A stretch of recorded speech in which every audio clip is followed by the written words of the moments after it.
네, 전일 이제 국내 증시 코스피 코스닥 양시장 모두 전고점을 넘어서게 됐습니다. 개인 투자자분들이 이뤄낸 성과가 아닐까 싶은데요. 전일 시장을 보면 일단은 자동차와 건설 업종 흐름이 좋았고 제약 바이오주들 여전히 개별 모멘텀이 부각이 되고 있습니다. 시장의 특징주들 두 분과 하나하나씩 정리를 해보겠습니다. 펠리즈 투자일 리서치 김민수 대표, 이베스트 투자증권 IM 영업팀 염승환 차장과 함께하겠습니다. 두 분 안녕하세요. 네, 먼저 전일장 마감 이후로 나온 뉴스 하나 저희가 짚고 넘어가겠습니다. 한미약품 공시가 나왔습니다. 비알코올성 지방간염 치료제 기술 이전 계약 체결 공시가 이제 또 이슈가 됐고 시간의 거래에서 급등하는 흐름이 펼쳐지게 됐습니다. 오늘 이제 주가에 좀 어떻게 반영이 될까요, 차장님? 이제 한미약품이 그 이전 2015년도인가 16년도부터 이제 어떻게 블록버스터 이제 기술 계약을 맺으면서 사실 엄청난 이제 그 국내 바이오 랠리를 좀 이끌었던 이제 원조 기업인데 그 후로 좀 안 좋은 일들이 되게 많았잖아요. 신약 개발 이렇게 수출하고 나서 또 중간에 이제 그 임상하던 회사들이 이거 별 볼 일 없다 이래가지고 좀 틀어지는 경우도 많아가지고 주가가 이제 모멘텀 없이 그냥 흘러내렸는데 정말 모처럼 만에 좋은 뉴스가 좀 나온 것 같습니다. 주가도 좀 바닥권에서 최근에 좀 움직임들 그래도 조금씩 살아나려는 그런 조짐이 보였는데 굉장히 좋은 좀 호재가 나왔다 이렇게 보시면 좋을 것 같고 이게 비알코올성 이제 지방간염이라고 이제 그 간에 한 5% 정도 이제 지방이 좀 끼는 그런 이제 병이라고 하는데 이거를 이제 그 치료할 수 있는 하나 이제 신약이고 여기에 관련해 가지고 앞으로 이런 거 그 이제 치료제 후보 물질이죠. 그래서 이제 이걸 가지고 이 MSD라는 이제 미국 기업이 이제 앞으로 임상을 하게 될 텐데 어쨌든 한국을 제외한 이제 전 세계 독점 판매 권리를 이제 얻게 됩니다. 그래서 그 계약 규모는 우리나라 돈으로 한 9천억 정도 좀 넘는 그런 수준이라고 좀 보시면 좋을 것 같고 일단 이제 이게 비만 당뇨 치료 신약으로 이제 개발되어 오던 이제 바이오 신약 후보 물질인데 이게 이제 만성 질환 치료제까지도 시장이 좀 넓어질 수 있다라는 그런 의미로 좀 생각을 하신다면은 굉장히 좀 좋은 그런 좀 우리가 좀 뭔가 의미 부여를 할 수 있는 그런 좋은 이 신약 기술 수출이 좀 오랜만에 좀 터졌다 이렇게 보시면 좋을 것 같고 사실 최근에 어제도 주가 보셨겠지만 한미사이언스가 막 좀 들썩들썩 하잖아요. 근데 고 임성기 회장님이 이제 별세로 인해 가지고 자녀 지분 문제 이런 것들이 나오더라고요. 그래서 주가가 좀 그런 것들은 사실 펀더멘탈과 좀 무관한 이슈로 좀 움직였기 때문에 우리가 주가 예측을 좀 하기는 좀 어렵지만 한미약품 같은 경우는 어쨌든 지금 오랜만에 펀더멘탈과 관련된 본업에 관련된 정말 엄청난 지금 호재가 하나 나왔기 때문에 그런 관점에서 봤을 때 오늘 주가는 당연히 좀 랠리가 이어질 것 같습니다. 근데 중요한 거는 여기서 향후에 임상이 성공한다 안 한다는 우리가 좀 두고 볼 문제지만 기대감이 없던 그 주가에 뭔가 좀 트리거가 될 만한 모멘텀이 오랜만에 생겼기 때문에 최소한 30만 원, 많게는 한 31만 원 이상까지 레벨까지 한번 단기 상승 기대해 보시면 좋을 것 같고 이게 이제 어제 보니까 바이오 신약 기업들도 주가 흐름들이 모처럼 좀 분위기들이 좀 살더라고요. 그러니까 그런 모멘텀들이 한미약품을 통해서 조금 더 이어질지 그 부분도 오늘 한번 시장에서 체크를 해보시면 좋을 것 같습니다. 네, 알겠습니다. 1조 규모에 해당하는 기술 수출 계약 소식 저희가 먼저 첫 번째 이슈로 저희 만나봤습니다. 다음 특징주는 종근당 보겠습니다. 역시나 제약 바이오주 얘기인데 코로나19 치료제로 지금 나마모스타트가 급부상을 하게 됐습니다. 어제 이 약 이름이 많이 시장에서 언급이 되기는 했는데 종근당이 이제 국내 임상을 진행하고 있나 봐요. 상한가로 마감이 됐더라고요. 네, 요즘 또 치료제 관련돼서 뜨겁죠. 네. 그와 백신 치료제 시장의 대세로 나오고 있는 가운데 어제 나왔던 얘기가 이제 모스타트죠. 어려워요. 네, 발음 그냥 그걸로 하겠습니다. 네.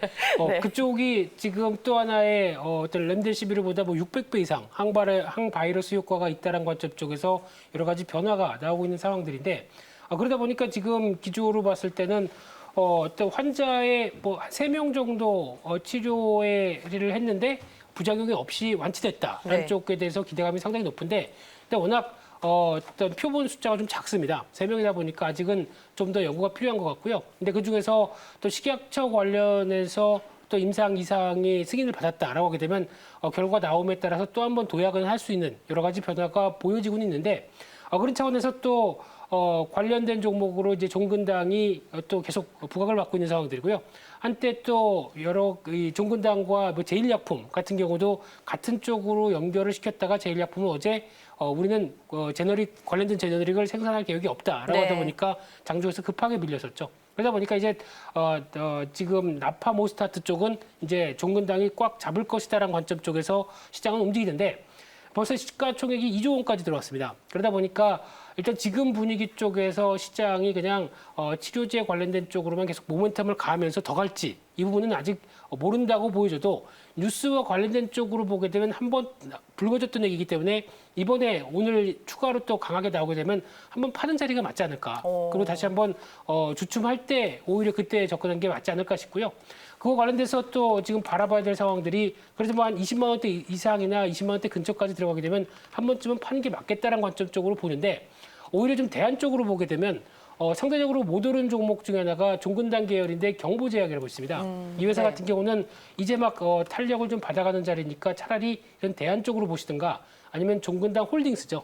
건기식 관련된 쪽의 자회사들 많은 상황 쪽에서 실적에 대한 기대감이 높다라고 하게 되면 이런 쪽도 한번 좀 우회해서 바라볼 필요가 있지 않을까 생각되고 있습니다. 어제 뭐 계열사가 다 오르긴 했죠, 같이. 네, 그렇습니다. 알겠습니다. 일단은 뭐 종근당보다는 좀 투자 대안이 될 수 있는 종목들 위주로 선별을 해보자라고 조언을 해주셨습니다. 다음은 이제 증권주들 보겠습니다. 전일 코스피 지수가 전고점을 넘어서며 이제 장중에 2284선을 터치했습니다. 지금 시장 강세 속에서 거래대금 증가에 따른 증권사들의 실적 개선 기대감이 커졌고요. 전일 뭐 메리츠 종금증권은 10% 넘는 급등세를 연출하기도 했습니다. 시장에서 지금 증권주들의 투자 매력도를 어떻게 봐야 되나요, 차장님? 굉장히 왜 이렇게 이제서야 움직이는지 좀 이해가 안 갈 정도로 네, 사실 다른 갈 게 너무 많아서 그런가요? 뭐 그러니까 증권업종이 사실 예전 같았으면 정말 막 상한가 몇 번 가고 그랬을 거예요 분명히. 왜냐하면 네. 그때는 아시겠지만 이제 신용이라든가 거의 매매 수수료 이제 그 브로커리지라 그러죠. 그쪽 비중이 거의 절대적이었기 때문에. 근데 이 증권사들이 그 후로 뭐 거래대금 감소하면서 이제 체질 개선 나서면서 IB라든가 또 다른 쪽에 대한 이제 비중들이 올라가다 보니까 이제 브로커리지 비중이 낮아졌죠. 그리고 최근 이제 몇 년 동안 또 거래대금도 정체였다 보니까 증권업종 사실 모멘텀이 없었던 게 사실입니다. 근데 정말 오랜만에 기존의 이제 증권업, 예전에 이제 전통적인 그 증권업의 그 매력이 좀 다시 한번 부각이 되면서 최근 주가가 좀 랠리를 보이고 있는 것 같고요. 뭐 아시겠지만 뭐 거래대금이 계속해서 지금 고공행진을 펼쳐주고 있고 거기다 고객예탁금이 개인 투자들이 엄청난 지금 상반기에 매수를 했는데도 고객예탁금이 40조 원 후반대에서 줄질 않고 있어요. 그러니까 고객예탁금이라는 거 이제 그 내가 계좌에 넣어놓고 주식을 사려고 딱 그 준비 대기시켜놓은 그 현금이잖아요. 근데 그게 줄지 않는다는 얘기는 내가 주식을 사도 다른 데서 또 누군가 들어와서 고객예탁금이 유지가 된다는 얘기니까 지금 그만큼 뭐 동학 개미 운동을 떠나서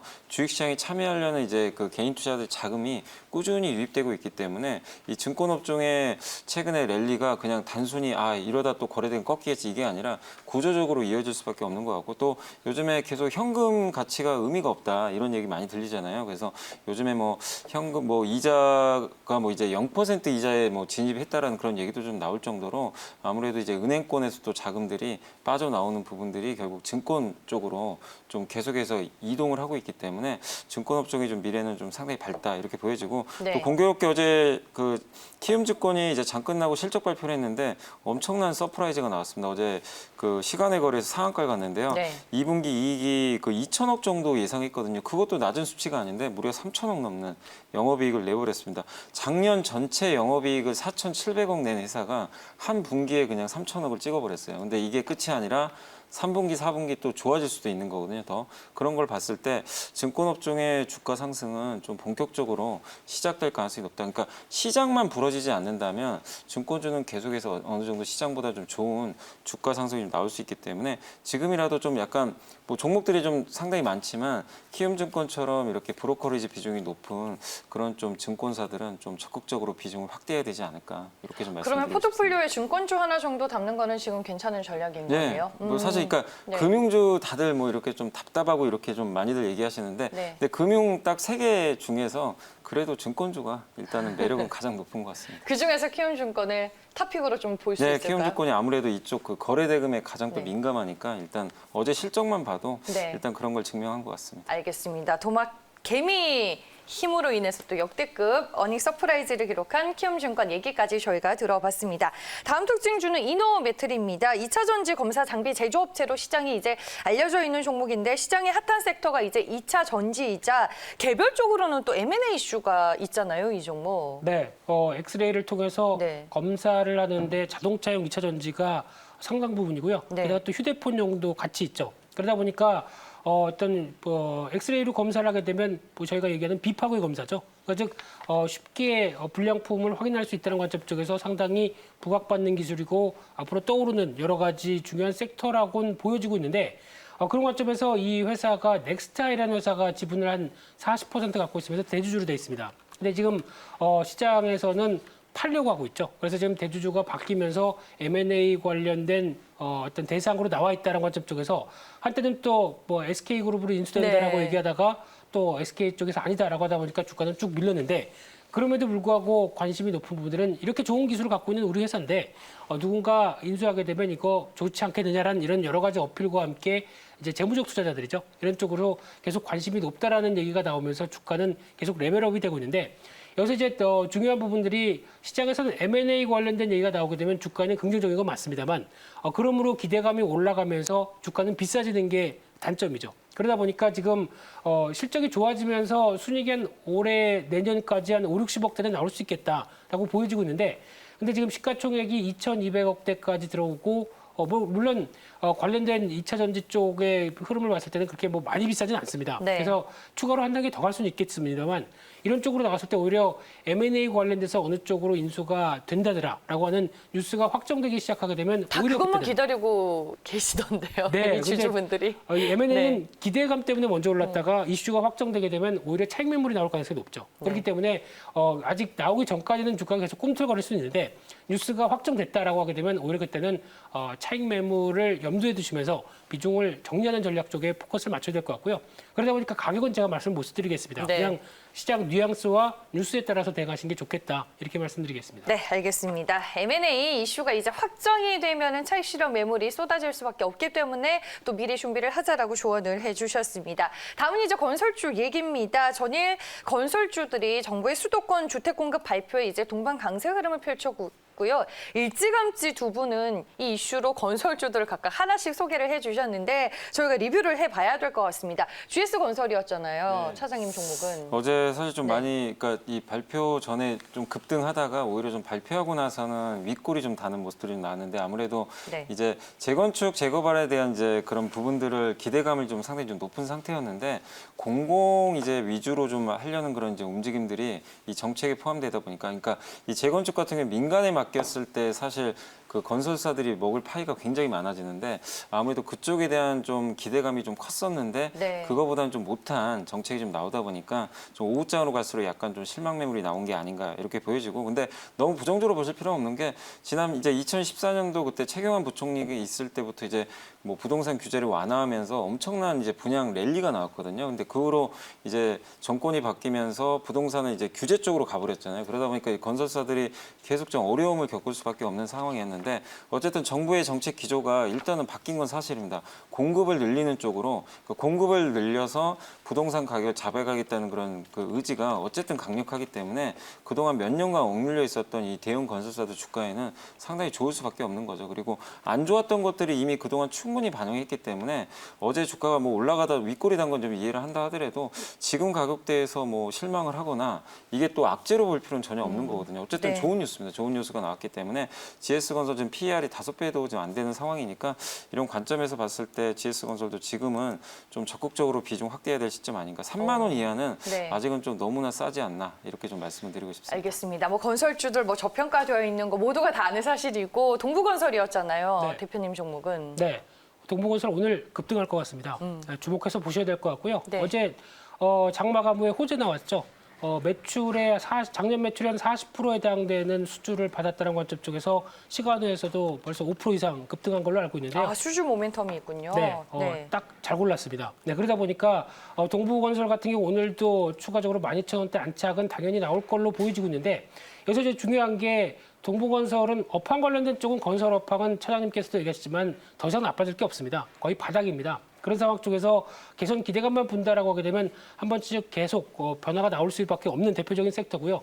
저는 어제 그냥 대림산업을 단타를 쳤는데 동부건설은 좀 길게 보려는 시각 쪽이고요. 네. 그런 쪽으로 봤을 때는 지금 배당 관련된 쪽만 하더라도 6%대 지금 나오고 있는 상황이다 보니까 이보다 더 좋을 수는 없겠죠. 그렇기 때문에 여전히 중기적인 관점 쪽에서 뭐 15,000원대 이상, 뭐 17,000원대 이 정도까지는 보면서 계속 끌고 나가는 전략들이 맞다. 이렇게 봐야 될 것 같습니다. 네, 알겠습니다. 건설주들 뭐 지속적인 관심이 필요하다 두 분 또 공통으로 얘기를 해주셨습니다. 특징주들 모두 만나봤고요. 이제 오늘장 관심 종목 소개를 해드릴게요. 차장님 종목 들어보죠. 저는 네. 이제 바이오 웬만하면 잘 안 하는 편인데 그래도 네. 어제 움직임 보니까 바이오도 괜찮을 것 같아서 맞아요. 네. 또 티움바이오란 종목 좀 하나 좀 말씀드리고 싶은데 그 희귀 난치 이제 질환 치료제 중심 이제 신약 개발했었는데 사실 이 기업 같은 경우도 그동안 이제 모멘텀이 좀 약간 부족했어요. 신약 개발 관련해 가지고 이제 유럽에 뭐 이번 7월에 이제 임상 이상 신청을 한 상태인데 그 전까지만 해도 뭐 뚜렷할 모멘텀 이런 스케줄들이 없다 보니까